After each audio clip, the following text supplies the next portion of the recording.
Hello everyone, welcome to iExamB. Yesterday on 18 September, Grade A preliminary phase exam हो गया था. Finance की vacancies भी थी, इनका भी exam हुआ है. So in this video we are going to discuss about what can be the expected cutoff and अब हमारे लिए आगे की क्या strategy होनी चाहिए. So if we look at the vacancies, this year there have been a total of 21 vacancies for the finance stream.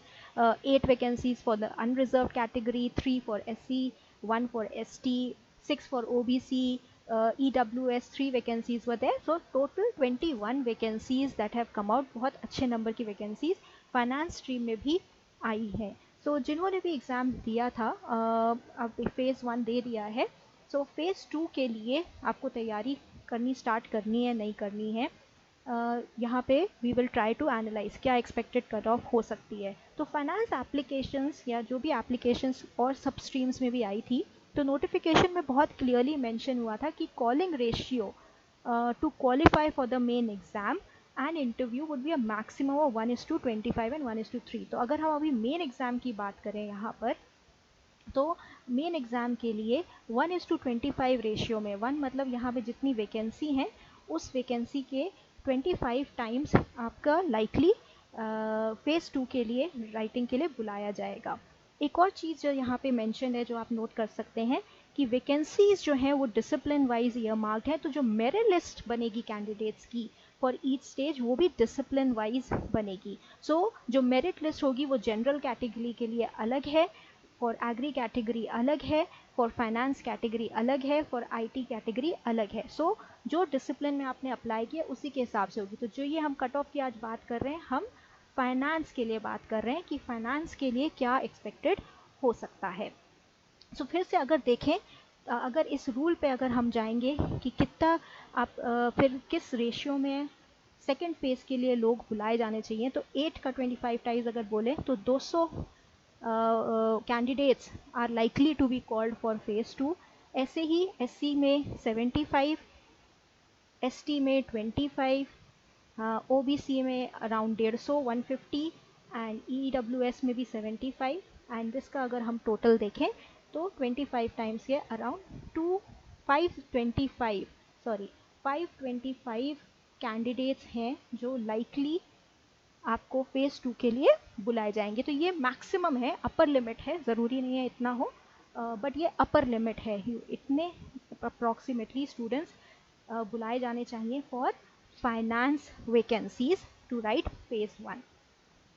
अब अगर मैं एप्लीकेशन से कंपेयर करूँ, तो ये हमने एक RTI फाइल किया था जिसमें रिप्लाई आया था कि नंबर ऑफ एप्लीकेंट्स जिन्होंने फाइनेंस डिसिप्लिन में अप्लाई किया था एंड जिन्होंने फेज़ 1 प्रिलिमिनरी एग्ज़ाम लिखा होगा, दिया होगा, तो SC में 628 थे. तो इसके अगेंस्ट अगर हम वैकेंसी से देखें जो अभी हमने पिछली स्लाइड में देखा था, इसके अगेंस्ट कुछ 75 लोगों को बुलाया जाना चाहिए. ST में अराउंड 193 एप्लीकेशंस थी, उसके अगेंस्ट 25 एप्लीकेंट्स को बुलाया जाना चाहिए फॉर फेज़ 2. OBC में 545 peoples have applied, candidate had applied, जिसके against 150 150 students should be called for phase 2. EWS में 77 लोगों ने अप्लाई किया है एंड मैक्सिमम लिमिट यहाँ पे है 75. सो अगर आप कट ऑफ क्लियर करते हैं EWS कैटेगरी की, तो आप लाइकली हैं कि आप बुलाए जाएंगे. अगर आपने सब में सारे सेक्शंस की सेक्शनल कट ऑफ और overall cut off, sectional cut off आपने अच्छे से सब में क्लियर कर ली, तो लाइकली है कि आप EWS कैटेगरी में बुलाए जाएंगे. एंड अनरिजर्व में 882 लोगों ने अप्लाई किया था, उसमें से 200 लोग आने चाहिए. सो कंपटीशन आपका यहाँ पे बहुत कम स्ट्रीमलाइन हो जाएगा. तो अगर आपने डिसेंट मार्क्स आपके आए, हम आगे डिस्कस करेंगे कट ऑफ की, तो आपको बिल्कुल वेट नहीं करना चाहिए और फेज़ 2 की स्ट्रैटेजी अपनी स्टार्ट कर लेनी चाहिए. EWS में स्पेशली जिन्होंने किया है, आई वुड सजेस्ट कि आप अपनी फेज़ 2 की प्रिपरेशन तुरंत स्टार्ट कर दें. तो अगर एक बार एग्ज़ाम पैटर्न देखेंगे, आप सब ऑलरेडी दे ही चुके हैं. तो क्वालिफाइंग था पहले 5 सेक्शंस एंड 6, 7, 8 जो है GA, ESI और ARD, ये आपके मेरिट थे. इसका क्या मतलब है कि आपको सेक्शनल कट ऑफ तो इन सब में क्वालिफाई करनी पड़ेगी. जो क्वालिफाइंग वाले हैं reasoning, English, computer knowledge, quantitative aptitude and decision making. इन पांचों में आपको जो भी मिनिमम कट ऑफ होगी वो क्लियर करनी पड़ेगी, लेकिन जो आपको बुलाया जाएगा मेरिट, जिस पे बेसिस पे डिसाइड होगा कि वो 525 कैंडिडेट्स कौन से हैं, वो होगा जीए, ईएसआई और एग्रीकल्चर के बेस पे। तो इसके लिए हमने एक पोल किया था to understand from finance candidates. ये फाइनेंस कैंडिडेट्स के लिए, नाबार्ड ग्रेड ए के फाइनेंस कैंडिडेट्स के लिए था कि उनका क्या एक्सपेक्टेड है जीए, ईएसआई, एआरडी 100 मार्क्स में से। अगर 80% एक्यूरेसी के साथ हम देखें तो क्या उनका एक्सपेक्टेड मार्क्स उनका है बेस्ड ऑन देयर परफॉर्मेंस। सो अगर मैं इसमें देखूं, 556 पीपल हैव गिवन, इसमें से 50% तो सिर्फ पोल चेक के लिए आए थे, राइट। सो अप्रॉक्सीमेटली 270, यहाँ पे हम बोल सकते हैं 270 272 स्टूडेंट्स हैं जिन्होंने एक्चुअली ये एग्ज़ाम लिखा है इसमें से, राइट। और इसमें भी अगर हम ज़्यादा देखें कहाँ पे वेटेज है, एक ये है मोर देन 60, देन आपका 46 to 50%, 51 to 55 and 56 to 60। So more than 45 marks का अगर ये मैं डिस्ट्रीब्यूशन देखूं तो अप्रॉक्सीमेटली 39% लोगों ने अबव 45 का बोला है।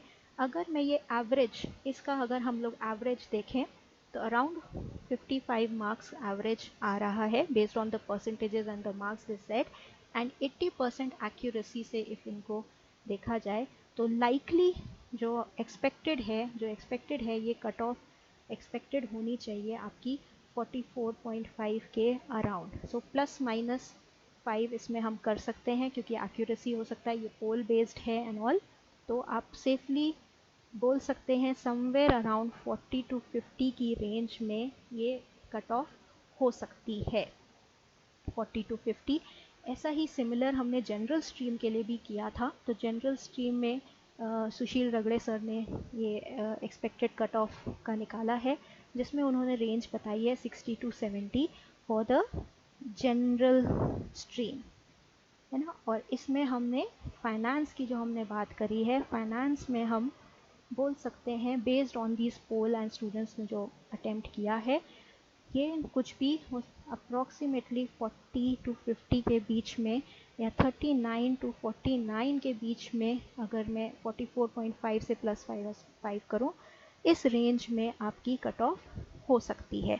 तो आप लोग को लगेगा कि ये जनरल और फाइनेंस स्ट्रीम में कितना डिफरेंस है, बट ये यस होता है एज आई सेड, क्योंकि फाइनेंस में आपका स्पेशलिटी ईएसआई, एआरडी इतना नहीं होता है।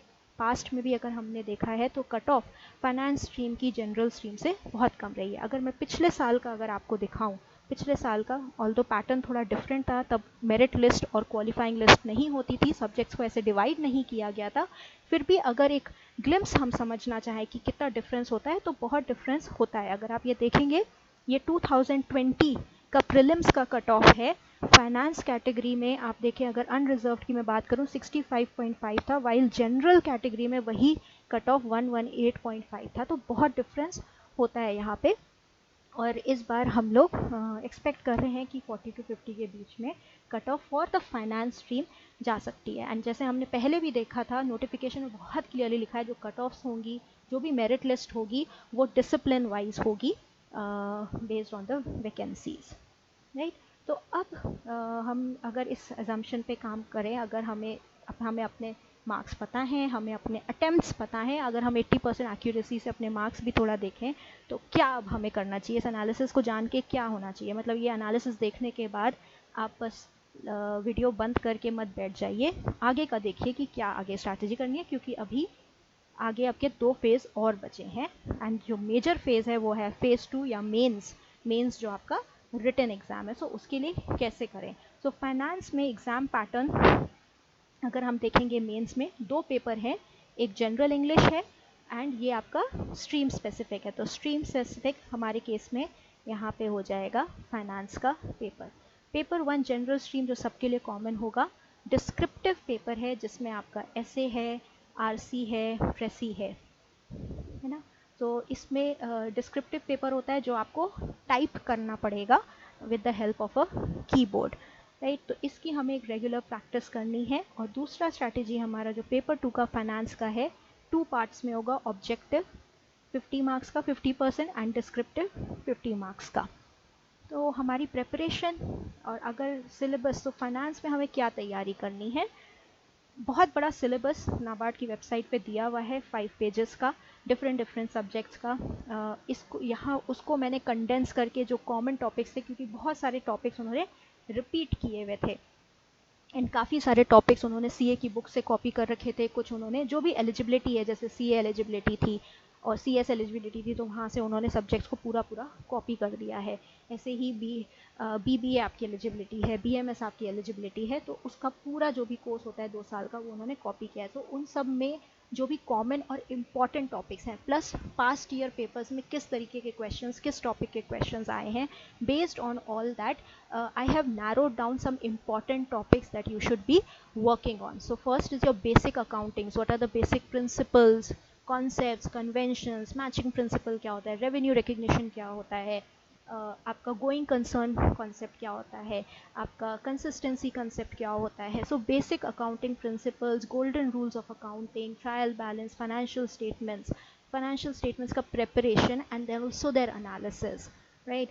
Then your cash flow and fund flow, what is the difference between the two, how they are made. Then ratio analysis also is an important topic. Time value of money and the concept of capital budgeting, इसमें आपका NPV, net present value, IRR, then payback period, all these concepts come in. Then depreciation and inventory valuation are important topics in accounting. So accounting standards related to it, what they say, क्या techniques होती हैं इनको calculate करने की, क्या methods होते हैं, those are important. Then risk management in banking and finance. फिर कॉस्टिंग में आपको ओवरऑल कॉस्टिंग का कॉन्सेप्ट पता होना चाहिए, and if we see certain with in costing also certain important topics, because costing in itself भी एक पूरा सब्जेक्ट होता है। So break even analysis, inventory management techniques के नाम क्या होता है, standard costing, methods of costing में process costing and unit costing, इन पे यूजुअली पास्ट में भी क्वेश्चंस एंड न्यूमेरिकल्स दोनों देखे गए हैं, सो इस पे आप ध्यान दे सकते हैं। Then budgetary controls, what are different kinds of budgets, how budgeting is done, those concepts, your cost of capital, what is WACC, weighted average cost of capital, then financial and operating leverage concepts, working capital management, इसमें आपका receivables management भी आ जाता है, inventory management भी आ जाता है। These are important concepts. Then thoughts related to mergers, different types of mergers, उनकी डेफिनेशंस, उनमें डिफरेंसेस। देन ऑडिटिंग के ऑब्जेक्टिव क्या है, कॉस्ट इम्पॉर्टेंट स्टैंडर्ड्स क्या है, all this is important. And then certain basic principles in the banking and business communication and ethics, business ethics and business communication की concepts, बहुत depth में आपको इसके हर एक चीज़ में जाने की ज़रूरत नहीं है, बट आपको basic definitions, basic barriers, basic ethics, code of conduct की डेफिनेशन, इन सब की जानकारी होनी चाहिए, इन सब पे आप वर्क कर सकते हैं। So that should be, and क्या सिंपल स्ट्रैटेजी मैं बताऊंगी which is doable, which is you can implement, very small points but they are very effective if followed well. One, conceptual understanding is what we should focus on. Don't try to mug up, don't try to read book cover to cover right now. Because of your eligibility, all of you have certain kind of background in all of these concepts, right? So कोई भी concept आपका है जो आपको weak लगता है या confusing लगता है, make sure you understand it again. So revise those concepts right now. I'm sure nothing of them will be new to you, given that you have some or the other degree which made you eligible for this exam. So focus on these important topics that I have listed down and revise the concepts related to it. For numericals also similarly, all these concepts, look where numericals are there and revise those formulas and try to practice. So if you have to divide your time between conceptual and numerical, I will say for numerical give 30 to 35% of your time, remaining will be lot on your concepts, because majority paper आपका concepts का होगा, numericals वहाँ पे हो सकते हैं, we are not denying it, but पूरा 100% paper आपका न्यूमेरिकल का नहीं होगा, इसलिए न्यूमेरिकल आपको करने हैं, you should revise the formulas, you should practice 1 or 2 types of every formula based numericals, but overall time if you have to divide more towards your concepts, because कई बार आप न्यूमेरिकल्स अगर कॉन्सेप्ट्स क्लियर हैं तो भी आप कर पाते हैं. And then the last approach, simple approach, is even practice typing your descriptive answers. The descriptive is there both for your finance paper and for your English descriptive paper. So दोनों में आपको type करके करना ज़रूरी है. Descriptive finance में there may be a possibility they give you a numerical, so you should be able to solve it also there. So keeping that in mind, practice typing the descriptive answers, and for that use a keyboard. What I mean by a keyboard here is, many of you may have a laptop, okay, and laptops keyboards are relatively easier to work on. Okay, so try to get an external keyboard and try practicing on that so that you are able to have that kind of practice for the real exam. So that is, these are just 3 simple steps, but most effective is how you should prepare, and the most important is start now. Start now. Why? Because uh, if you get selected, you have enough time in place to revise all these concepts. If not, there is no downside. These are anyways important. Given your background, you would be knowing all of these. So start now, don't wait for the result. And we have also discussed the expected cutoff, so that will also give you some idea as to how you should structure your preparation. At iExamB, we have expert guidance for all the phases. Preliminary is over, so I will talk more about the phase 2 here for finance. We have expert faculty, Neha Arora ma'am. She is an MBA in finance and has teaching experience of more than 4 years. Myself, Prachi Agarwal, I am also an MBA in finance with 10 years of corporate experience in the financial world and 4+ years of experience in guiding for government job exams. And for the descriptive English also, we have expert guidance from Dr. Sharma, who is ex-CGM RBI and has been mentoring for descriptive English at iExamB for the last 2 years. And we have Arunima ma'am. We have Arunima ma'am, who has been guiding for more than a decade for various government exams and an expert in descriptive English. She is ex-manager SIDBI and been guiding for more than 10+ years for various banking sector jobs. So you can avail the benefit of the expert guidance, expert faculty at iExamB. You can enroll. We have separate course for finance online course, which consists of video lectures, study notes, practice tests, mock tests, and interview guidance also if you make it to the phase 2. So for any more details, you can contact on the number given on the screen, 920-552-4028, or visit our website, look at the demo of the course also if you are interested. So wishing you all the best, that you clear phase 1 and start preparing well in time for phase 2. Please do not forget to subscribe and press the bell icon if you have not done that already. Thank you.